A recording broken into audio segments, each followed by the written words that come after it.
میرے رسول پاک صلی اللہ علیہ وسلم کا ایک فرمان ہے مصنف عبد الرزاق میں، یہ حدیث آپ نے آج یاد رکھنی ہے۔ نبی پاک صلی اللہ علیہ وسلم نے فرمایا کسی آدمی کے نماز اور روزے سے متاثر نہ ہونا، پہلے دیکھ لینا کہ وہ امانت دار ہے کہ نہیں۔ کسی کے نماز روزے سے متاثر نہیں ہونا، پہلے دیکھ لینا کہ دیانت دار ہے کہ دیکھنا لوگوں کی جیبوں پہ کتنی نظریں ڈالتا ہے۔ فرمایا بہت سارے نماز روزے والے دھوکے بازی کرتے ہیں، دیانتی نہ کریں، اپنے عہدے کا پاس رکھیں، اپنے منصب کا خیال رکھیں۔ عہدے جس جگہ آپ موجود ہیں آپ کی ذمہ داری ہے۔ میرے رسول پاک صلی اللہ علیہ وسلم نے فرمایا ہر بندہ تم میں سے نگران ہے، اور جو اس کی رعایا ہے اس کے بارے میں اس نے جواب دینا ہے۔ کبھی بھی بددیانتی نہ کریں۔ ہم لوگوں کا پہلے اعتماد حاصل کرتے ہیں، پھر اس اعتماد کو ٹھیس پہنچاتے ہیں۔ اس کا نقصان پتہ کیا ہوتا ہے؟ دنیا میں سب سے کمزور شخص وہ ہوتا ہے جس پر کوئی اعتبار نہیں کرتا۔ جس کا اعتماد ضائع ہو جائے وہ آدمی بکھر جاتا ہے۔ کبھی بھی دھوکہ دہی کی پالیسی نہ بنائیں۔ ہم لوگوں سے مفادات لینے کے لیے اپنے رویے میٹھے کرتے ہیں، اور جب کام نکل جاتا ہے پھر ہمارے رویے بدل جاتے ہیں۔ یہ دھوکہ ہے، یہ بددیانتی ہے، اس کو اللہ رسول نے پسند نہیں کیا۔ میرے نبی پاک علیہ السلام نے فرمایا جس میں 3 باتیں پائی جائیں وہ تو منافق ہے۔ اگرچہ علماء کہتے ہیں یہاں منافق اعتقادی مراد نہیں، منافق عملی مراد ہے، لیکن حضور نے فرمایا منافق ہے۔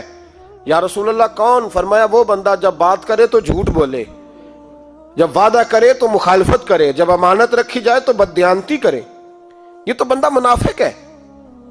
حضرت ابو نور علیہ رحمہ نے لکھا ہے، فرماتے ہیں محمود غزنوی کا دور تھا تو ایک آدمی محمود غزنوی کے پاس نا اپنا کیس لے کے آیا، مدعی بن کے آیا۔ اس نے کہا بادشاہ میرا کیس بڑا نرالا ہے۔ بادشاہ سلامت نے کہا وہ کس طرح؟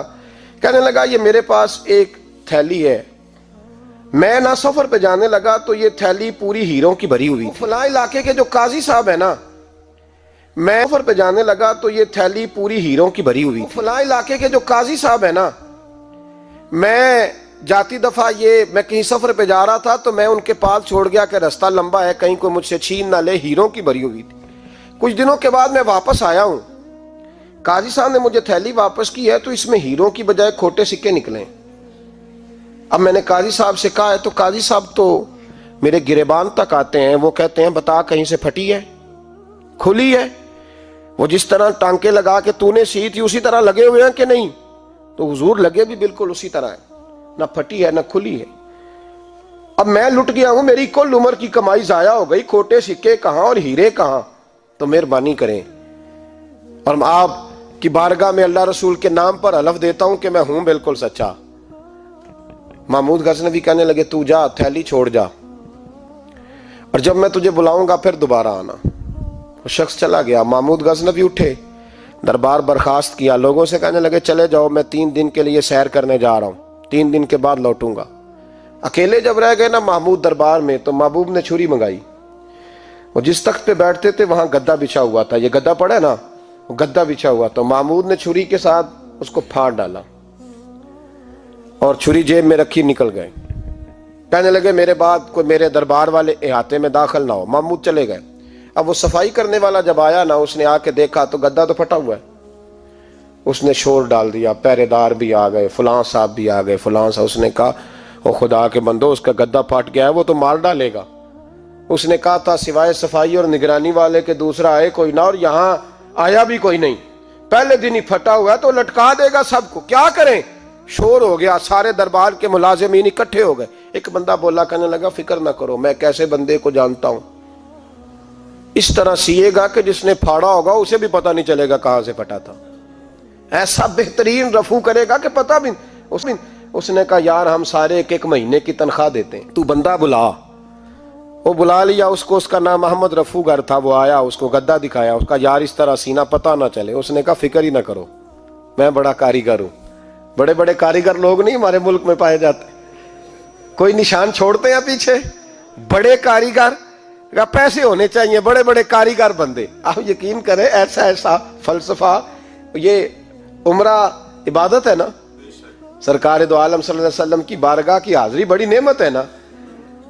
تو سعودی گورنمنٹ نے پابندی لگا دی، خیر ان کی بھی زیادتی ہے، اس طرح کی پابندیاں شریعت اسلامیہ میں جائز نہیں۔ اللہ کے گھر مسلمان جب چاہے جا سکتا ہے، لیکن وہ کہتے ہیں جی 2000 ریال دے جس نے 2 سال بعد بھی آنا ہے، انہوں نے پابندی لگائی تو ہمارے ایجنٹوں نے بھی کئی خاص ٹریننگ حاصل کی ہوئی ہے، پتہ نہیں کہاں سے سیکھ کے آئے، انہوں نے بھی رستہ نکال لیا۔ ایک صاحب سے میں نے کہا کہ جناب وہ 2000 ریال لگ گیا تو کیا کرنا ہے؟ کہنے کوئی مسئلہ نہیں، پاسپورٹ نواں بنوا لو، گنجائش ہے، یعنی ہر شے کا حل ہے۔ تو میں نے کہا یار اب عمرہ کرنے جاتے وقت بھی بندہ دھوکہ دے کے جائے، اللہ کے گھر جاتے وقت بھی اس طرح کی حرکت کرے، کیا حال ہو گیا؟ ہر چیز کا لوگوں نے حل نکال لیا، ہر چیز کا لوگوں نے سٹائل بنا لی۔ ایسا نہ کریں، یہ درست نہیں۔ احمد رفو گر کہنے لگا اس طرح سیوں گا کہ پھاڑنے والے کو بھی پتہ نہیں، ان کا پیسے لے یار تو سی دے۔ اس نے سی دی، اگلے شام ہی لا کے بچھا دیا گدا۔ تیسرے دن بادشاہ سلامت آئے، آ کے پہلی نظر گدے پہ ڈالی، اس نے بلایا سب ملازمین کو، کہا کس نے سیا ہے؟ کہا جناب کیا ہوا؟ کہا یہ پھٹا ہوا تھا۔ کس نے؟ کہا نہیں پھٹا ہی نہیں۔ وہ کہنے لگے بنو بات، میں خود پھاڑ کے گیا تھا، تو بتاؤ صحیح سیا کس نے ہے؟ کہا جناب آپ پھاڑ کے گئے تھے تو بتایا کیوں نہیں؟ فرمانے لگے اسی لیے تو بتایا نہیں تھا کہ تم خود تحقیق کر لو، بلاؤ بتاؤ سیا کس نے۔ تو بلا لیا، احمد رفو گر آ گیا۔ اس کو جب بلا کے سامنے بادشاہ کھڑا کیا، کہا بھائی تو نے سیا ہے؟ کہنے لگا حضور آپ کے سارے ملازم کٹھے ہو کے آئے تھے، میری غلطی کوئی نہیں۔ کہا نہیں یار تو بڑا کاریگر ہے، میں نے اپنے ہاتھ سے پھاڑا تھا پر مجھے بھی نہیں پتا چل رہا کہاں سے پھٹا تھا۔ اچھا یہ بتا یہ تھیلی جو ہے یہ بھی تو نے سی تھی؟ اس نے کہا جی آپ کے خادم کا ہی کارنامہ ہے، وہ فلانے علاقے کے قاضی صاحب آئے تھے، اس میں سے ہیرے نکال کے تو کھوٹے سکے بھرے تھے، تو مجھے بھی تھوڑا سا حصہ ملا تھا۔ محمود نے سارے گواہ بھی اکٹھے کر لیے، ثبوت بھی اکٹھے کر لیے۔ پھر قاضی کو بلایا، پہلے سارے ثبوت اور گواہ کیس حل کر لیا۔ پھر ہمارے ہاں یہ حال ہوتا ہے کہ مدعی 2-3 ہفتے کے بعد خود ہی ہاتھ باندھ جاتا ہے، کہنا تسی میری جان چھڈو، مجرم پھڑو پاوے نہ پڑھو۔ وہ کہتا ہے مجھے معافی دو، میں رہا۔ ظلم ہے نا، ظلم زیادتی ہے کہ جو بیچارہ اتنے سوال مجرم سے نہیں ہوتے جتنے مدعی سے ہوتے ہیں۔ آپ یقین کریں اتنے سوالات ہوتے ہیں، بیچارہ ہف جاتا ہے۔ یہ طریقہ درست تو نہیں، ایک لٹ گیا اور دوسرا طرح طرح کے سوالوں کے جواب دیتا پھرے بیچارہ۔ سارے ثبوت اکٹھے کر کے قاضی صاحب کو بلایا، تنہائی میں لے جا کے محمود غزنوی نے کہا قاضی صاحب آپ سے غلطی ہو گئی، غریب آدمی تھا، وہ لٹ گیا ہے، اس نے تو بڑی مشکل سے کچھ ہیرے جمع کیے تھے اور اس کی کل کائنات تھی، تو آپ اس کا مال اسے دے دیں، بات ختم۔ قاضی صاحب کہنے لگے آپ مجھ پہ الزام لگا رہے ہیں، سوال ہی نہیں پیدا ہوتا، آپ میری داڑھی دیکھیں، آپ میرا اعزاز دیکھیں، دنیا جانتی ہے میں اس کا۔ قاضی صاحب انسان بھول ہی جاتا ہے، بندہ بھول جاتا ہے، غلطی ہوگی، مال نے کہا نہیں کہا میں تنہائی میں پوچھ رہا ہوں، میں اس وقت پوچھ رہا ہوں جب دوسرا موجود کوئی نہیں، آج توبہ کر لے، میں کچھ نہیں کہوں گا، تو میری زبان پہ اعتبار کر، تجھے پتہ ہے میں جو کہتا ہوں اس پہ عمل بھی کرتا ہوں، باز آ جا۔ پر قاضی نے کہا نہیں میری غلطی کوئی نہیں۔ محمود نے پھر بڑے دربار میں بلا لیا، مجمع عام میں۔